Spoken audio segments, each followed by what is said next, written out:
Allah est ton Seigneur. Et tu dois être heureux, tu dois être fier que le Créateur, l'unique, le sublime, le roi des rois, le tout-puissant, est ton maître Seigneur. Il y a des gens qui prennent des seigneurs et des maîtres parmi les créatures. Au moins, toi, ton maître créateur n'est pas, ton maître Seigneur n'est pas une créature. Il est le créateur de toutes les créatures. C'est une fierté. Ton maître Seigneur, mon frère ou ma sœur, c'est Allah. Et tu n'es qu'un serviteur.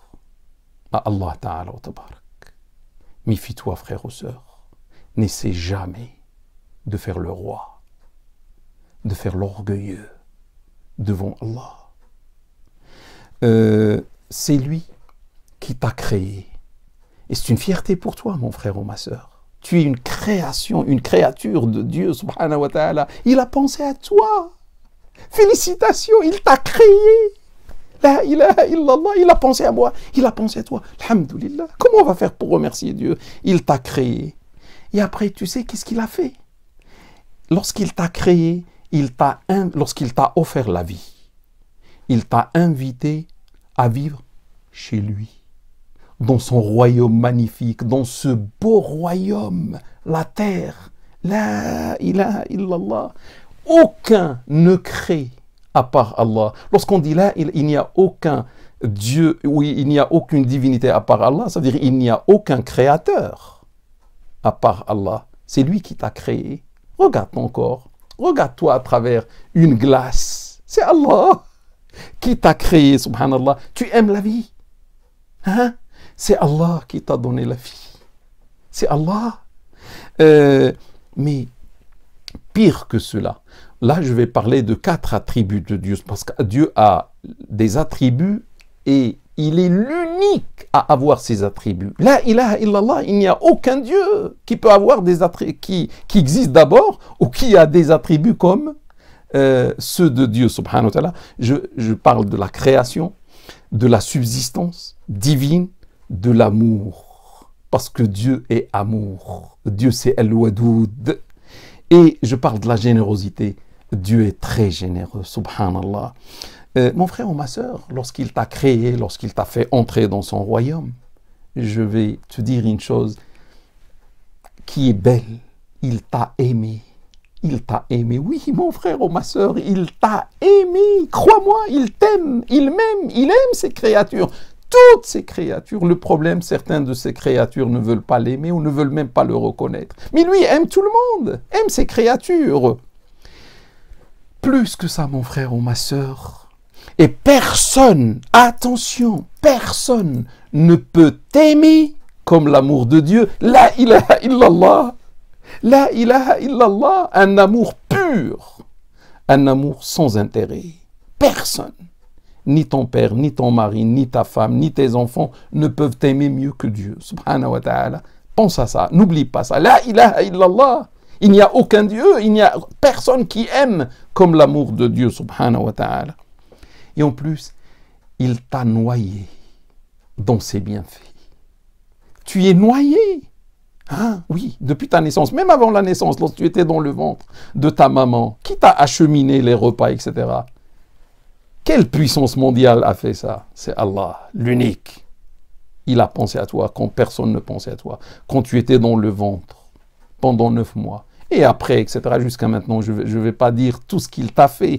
En tout cas, il t'a noyé dans ses bienfaits. Il dit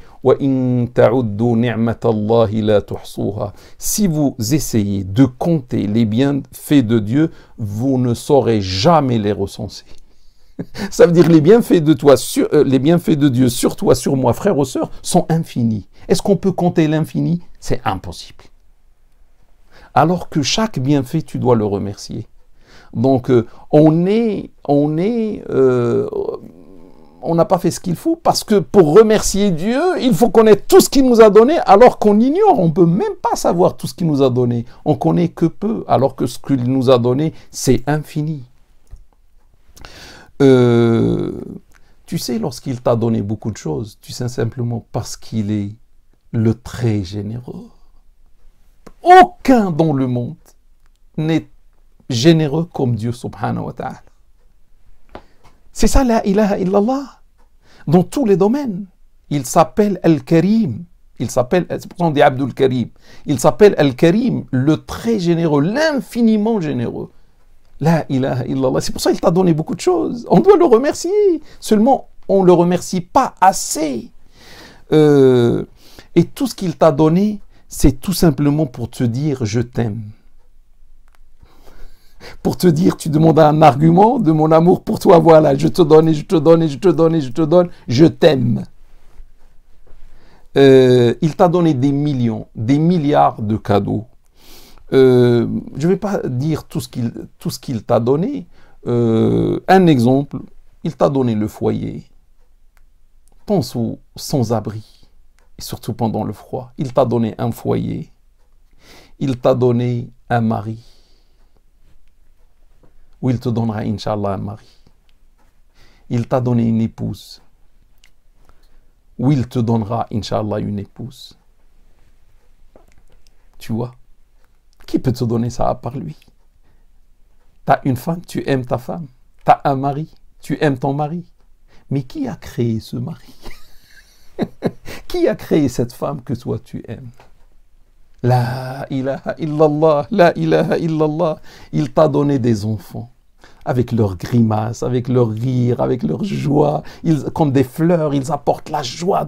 Qui t'a fait ça, mon frère? Les enfants, on les achète à Auchan ou à Carrefour. C'est Allah qui donne les enfants. Il t'a donné la bonne santé. Regarde, quand tu es malade, tu penses à la santé. Tu dis, subhanallah, quand j'ai la bonne santé, j'oublie. Il t'a donné la bonne santé. Tu fais ce que tu veux avec la bonne santé que Dieu te donne. Il t'a donné les biens. Il t'a donné l'argent. Tu fais ce que tu veux. Tu achètes ce que tu veux. Tu voyages comme tu veux, etc. La ilaha illallah. Tu manges comme tu veux. La ilaha illallah. Tout ce que ta frère ou sœur est venu de Allah, est venu de la part de Allah. La ilaha illallah. Il n'y a aucune divinité à part Allah. Mais c'est pas fini, parce qu'il t'aime. Regarde ce qu'il t'a donné, que personne en dehors de lui ne peut donner. Il t'a donné la clé du paradis. Tu vas pas me dire qu'il m'aime pas, hein? Le problème, est-ce que nous, on l'aime? C'est ça le problème. Est-ce que nous, on aime Dieu? Il nous aime, il nous a donné des cadeaux de l'infini. Il nous a donné la clé du paradis. Tu sais c'est quoi la clé du paradis? C'est la ilaha illallah. Il a fait de telle manière que ta bouche, ton cœur disent et répètent la ilaha illallah. Il n'y a aucune divinité à part Allah. Avec ça, tu dis ça, tu entres au paradis. Tu sais c'est quoi le paradis? Le paradis, c'est le meilleur endroit dans le monde. Il n'y a pas un endroit magnifique, aussi magnifique que le paradis. Il n'y en a pas. Et ça, il te l'a donné. Quand il t'a donné la ilaha illallah, c'est pour ça que j'ai voulu parler avec vous pendant cette soirée de la ilaha illallah. C'est pas fini. Il dit dans un verset coranique, il parle des croyants, des croyantes. Yuhibbuhum wa yuhibbuna. C'est lui qui parle, il dit, il les aime. Et il l'aime. Il, c'est Dieu. Si vous voulez, Dieu les aime les croyants et les croyantes comme toi, frères ou sœurs. Et il, les croyants, l'aiment. Il y a une réciprocité d'amour, subhanallah. Et par son amour, on l'a aimé parce que ce qui est étonnant, c'est lui qui a commencé. Dieu les aime, il les aime. Et il l'aime, ça veut dire, il nous a aimés, il nous a aidés à l'aimer par les cadeaux qu'il nous a donnés. La ilaha illallah. Dans un autre verset, il dit Radiyallahu anhum wa radu an. Dieu est satisfait d'eux, des croyants, des croyantes, et ils sont satisfaits de lui. Subhanallah, il est satisfait de toi. Oui, oui, mon frère ou ma soeur, il est satisfait de toi parce que tu es croyant ou croyante. Mais grâce à sa satisfaction, il a commencé lui d'abord par être satisfait de nous. Et après, on est devenu satisfait de lui. C'est beau, non? C'est magnifique. Regardez cette belle réciprocité. Dieu dit aussi des croyants, « وَالَّذِينَ آمَنُوا أَشَدُّ حُبًّا لِلَّهِ. Or, ceux qui ont cru ont pour Dieu un bien plus grand amour. Or, ceux qui ont cru ont pour Dieu un bien plus grand amour.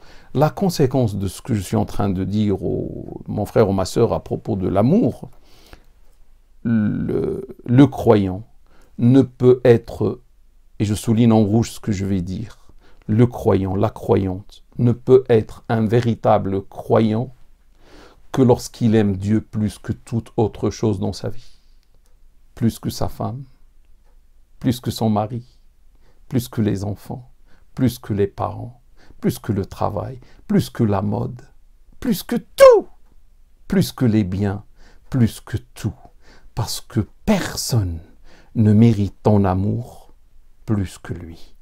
Tout le reste doit venir après lui. Et on doit aimer tout le reste par son amour. Le meilleur amour est celui qui découle de l'amour de Dieu subhanahu wa ta'ala.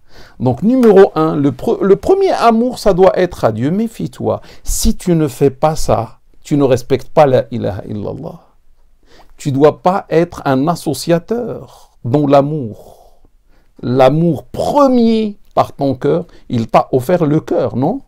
Ce cœur doit aimer un grand amour Dieu et non pas laisser Dieu, oublier Dieu et aimer les créatures. Là, on tombe dans l'associationnisme. On peut aimer les créatures, mais c'est par amour de Dieu qu'on va aimer les créatures. Parce que Dieu nous a demandé d'aimer nos parents, d'aimer le prophète, d'aimer nos enfants, d'aimer notre femme, d'aimer notre mari, etc. Mais on aime par amour de Dieu. Lorsqu'on aime les autres par amour de Dieu, notre amour est sincère. Notre amour est fidèle. Notre amour est sans intérêt. Notre amour est éternel.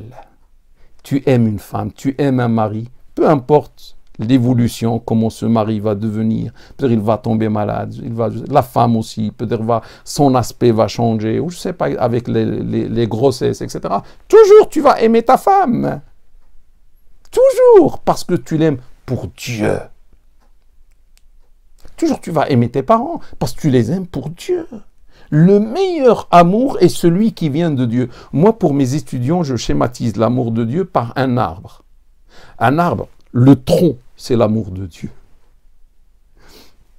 Et les branches, les fleurs, les feuilles, c'est l'amour des créatures. On trouve l'amour du prophète, l'amour des compagnons, l'amour des parents, l'amour des enfants, etc. Mais tout ça vient de l'amour de Dieu. Et l'amour de Dieu s'arrose par la science. Tu vois, cet arbre, on l'arrose par l'eau de la science.